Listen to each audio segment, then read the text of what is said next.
आने वाले चुनाव केरला की दशा और दिशा को बदलने का चुनाव है।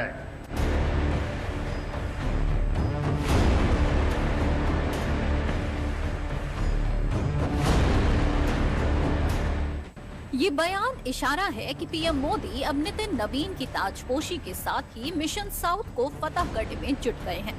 केरल और तमिलनाडु के दौरे पर पहुंचे शुक्रवार को पीएम मोदी ने चुनावी बिगुल बजा दिया है और बड़ा इशारा भी कर दिया है कि इस बार होने वाले विधानसभा चुनाव में बीजेपी दमखम के साथ उतरने जा रही है, जिसकी खुद पीएम मोदी अगुवाई करते नजर आ रहे हैं।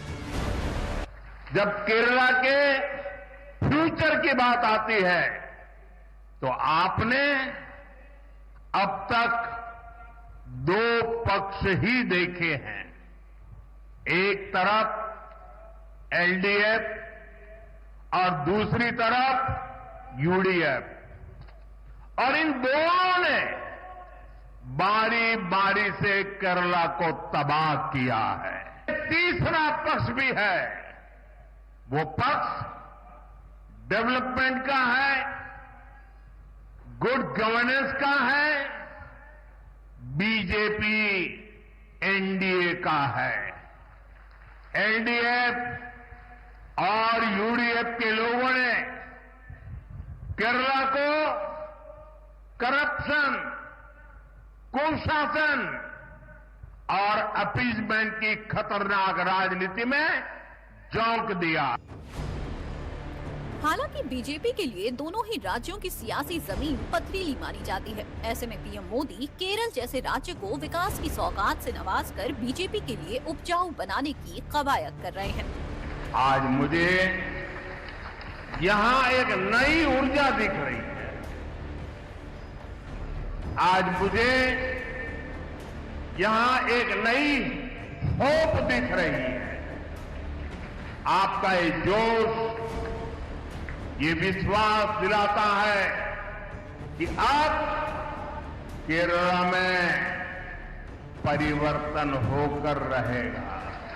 दरअसल केरल उन राज्यों में शामिल है जहां पर काफी प्रयासों के बाद बीजेपी को अब तक उम्मीद के मुताबिक जीत नहीं मिल सकी है, जबकि बीजेपी यहां पर जीत हासिल करने के लिए लंबे समय से अपने मिशन में जुटी हुई है, लेकिन वो कामयाबी से काफी दूर रही है। हालांकि इस बार केरल के चुनाव में बीजेपी का हौसला पहले से बढ़ा हुआ भी है, क्योंकि बीजेपी को केरल की राजधानी तिरुवनंतपुरम के निकाय चुनाव में जीत मिल चुकी है और इस जीत के सिलसिले को बीजेपी अब हर हाल में आगे बढ़ाना चाहती है।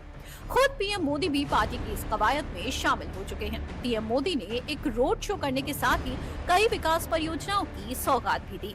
4 नई ट्रेनों को हरी झंडी भी दिखाई। बीजेपी ने नगर निकाय में बड़ी जीत के साथ केरल में 4 दशकों से ज्यादा समय से चल रहे वामपंथी शासन को खत्म किया था।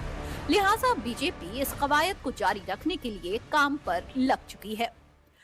तिरुवनंतपुरम में बीजेपी की जीत साधारण नहीं है, यह ऐतिहासिक है, अभूतपूर्व है। तिरुवनंतपुरम ने केरला में बीजेपी सरकार की नींव डाल दी है। तिरुवनंतपुरम नगर निगम में आपने बीजेपी को सेवा करने का अवसर दिया। इसकी गूंज केरल में ही नहीं बल्कि पूरे देश में सुनाई दे रही है। ये गुड गवर्नेंस के लिए काम करने वाली पार्टी की जीत है। ये जीत विकसित केरला बनाने के संकल्प की जीत है और ये जीत एलडीएफ और यूडीएफ के करप्शन से केरला को मुक्त करने के कमिटमेंट की जीत है। पीएम मोदी के इन बयानों में बीजेपी की रणनीतियों की झलक भी है। बीजेपी इस बार पूरी प्लानिंग के साथ दक्षिण का किला भेदने की तैयारी में जुटी हुई है। अब हाल ही में नितिन नवीन ने जिस तरह से कुछ नियुक्तियां की हैं, वो पार्टी के भविष्य की ओर इशारा भी करती हैं। जो महासचिव विनोद तावड़े बिहार में भी पार्टी के प्रभारी थे, जहां नवंबर में पार्टी को बम्पर जीत मिली, उनको केरल चुनाव का प्रभारी बनाकर केरल फतेह करना चाह रही है। 2021 में हुए पिछले विधानसभा चुनाव में बीजेपी ने केरल में 140 में से 115 सीटों पर अपने प्रत्याशी उतारे थे, लेकिन बीजेपी अपना खाता नहीं खोल सकी थी। पर पार्टी को 11.4% वोट मिले थे, जबकि 9 सीटों पर वो दूसरे नंबर पर रही थी, 100 सीटों पर तीसरे नंबर पर रही थी।